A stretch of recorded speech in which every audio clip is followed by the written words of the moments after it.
did you get from buying 1-bedroom and studio bedroom units? What was the light bulb moment that said, you know what, we can do this, we can make more? And then what was that more? So I suppose I went into a bit of a diversification strategy. I went into Logan before Logan was probably even a thing, and bought a house in Eagleby in 2005, really early on. Yep. I started reading about, I had an income that I wanted to sort of, use negative gearing. I went into looking at depreciation because I bought a fairly new house. So I really was into diversifying, going from a higher cash flow but smaller property into a property with a bit of land. So, there was a bit more potential for growth down the track. And moving into interstate to sort of diversify, move away from land tax, and also sort of have a bit of that diversification in different types of property assets. So I ended up buying a couple of houses over subsequent years. Then I thought, well, I'll go back to doing a bit of reno because that first property went pretty well with a cosmetic reno. So I sort of did a few of those. And then I quit my job at Macquarie and thought I'd be a buyer's agent. So again, really early on. What is the yield that Mel is seeing?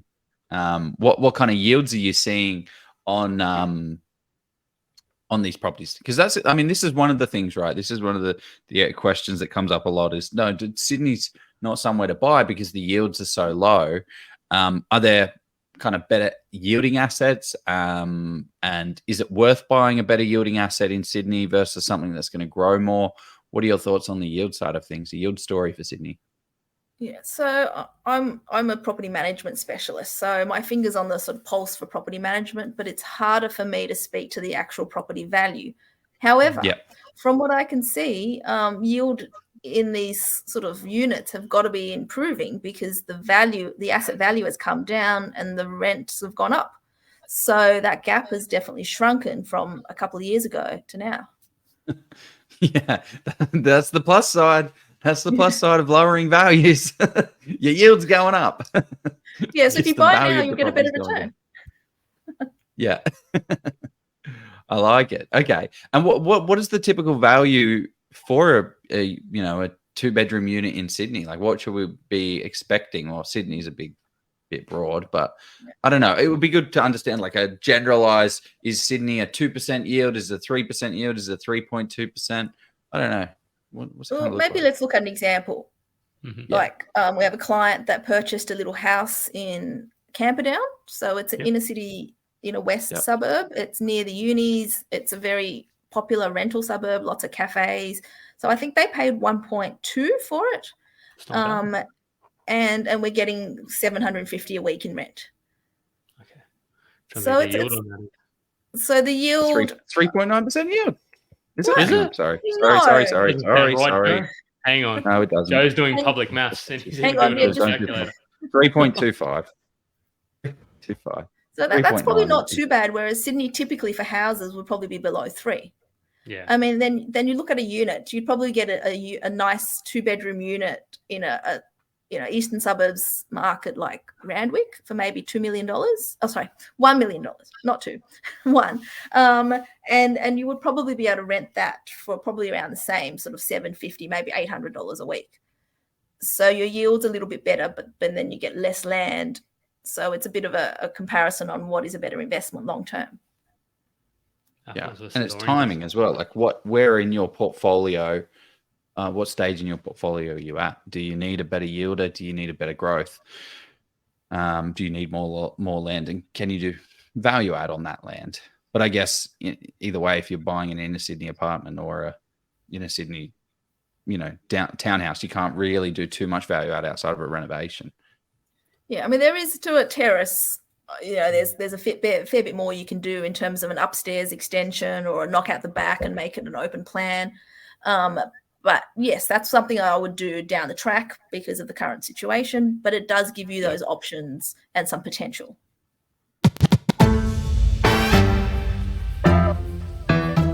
Well, I guess what you were saying just then is that it's not always easy, right? There's going to be difficult days and challenging times.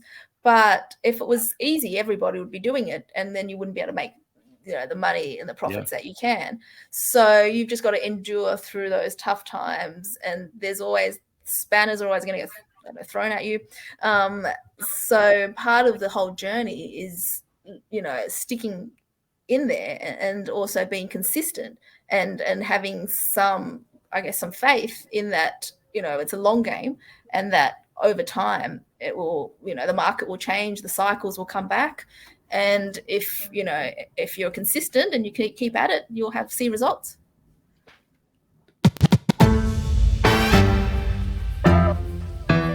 Tell us about, what are you seeing as a property manager, and what do you sort of see sort of pockets that you follow quite closely from a rents and from a, how's it holding up from a capital sort of growth thing as well? Yeah. What are you sort of seeing? So we've had quite a bit of a shift in the last 3 months. So winter, things were fairly quiet.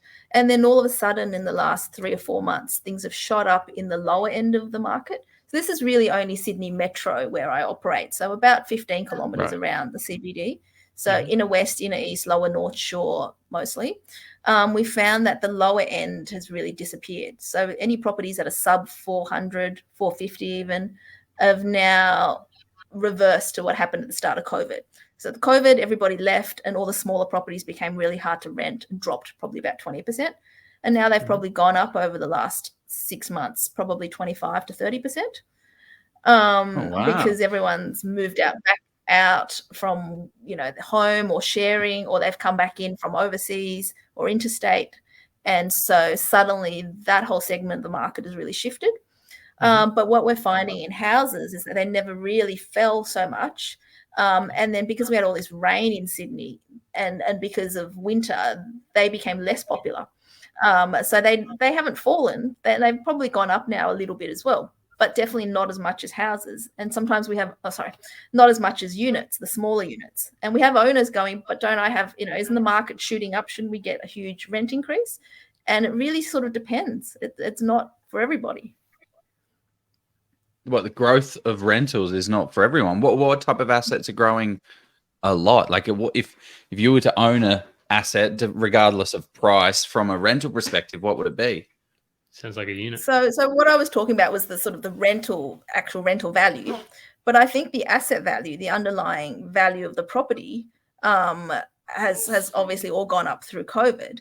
But now I'm seeing, because of the huge costs in building or renovating, the huge labor and the lack of supply, that what's gone out of favor a little bit are properties that maybe need a little bit of reno down the track. So what I would look at buying is something really well located that's maybe a little bit of an ugly duckling, that then you could hold for 5 years and then renovate. So when the market comes back around again and it becomes cheaper and easier to renovate, then those properties will shoot up again in value.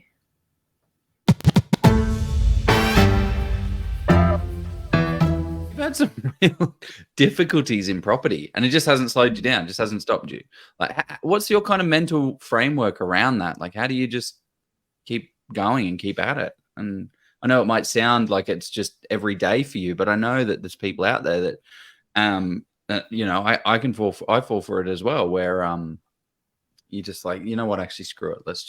I'm not going to do it anymore because it's too hard. But what do you have around that? I just saw a question that said, have you had a McLaren? So no. Well, there it is. Haven't. There's the answer. I haven't got my McLaren yet, so I need to get there, and I'm not going to get there by working 9 to 5. Yeah, I need one of each in the garage. No, so I think my mindset's always been that I'm super ambitious. So it's always about wanting that little bit more, or not quite feeling like I've got there yet. And really, I have such a love for property. It sort of fits in with my really hands-on approach, where I can add value in lots of different ways. And I've tried other assets. I've tried shares and other things, and they just have not gelled with me. And so for me, it's really just a continuous sort of desire to want to sort of reach for the next project or get into the next thing.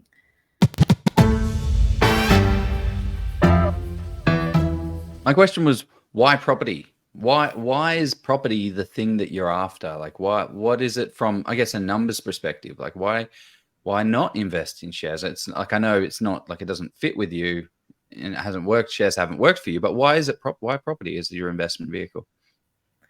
I think it's just because I'm hands-on, and there's in property I see three ways to sort of, I guess, make money.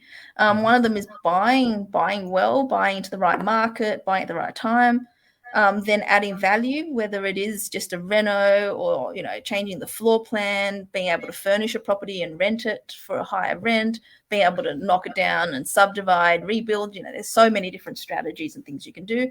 And then looking at sort of selling it and hopefully selling it well, marketing it well, presenting it to the market the best that you can. So there's a whole host of ways, I guess, you can build wealth through property. Or if you don't sell it, just hold it for a very long time. So, you know, it's a very, very powerful way to leverage your time and your money. Yeah. And my thing is if the banks are willing to lend 80, 90, in some cases 100% of the money, it's you're only putting in $100,000 and you're owning $1 million asset. It's absolutely crazy. And then the banks come back to you and they're like, no, we don't want any of the cash flow. We don't want any of that stuff. We want just a little bit of money back. Like, we just want some interest. We don't want any of your upside. No, we don't care about that. You take all of the upside. We just take a little bit of interest from you.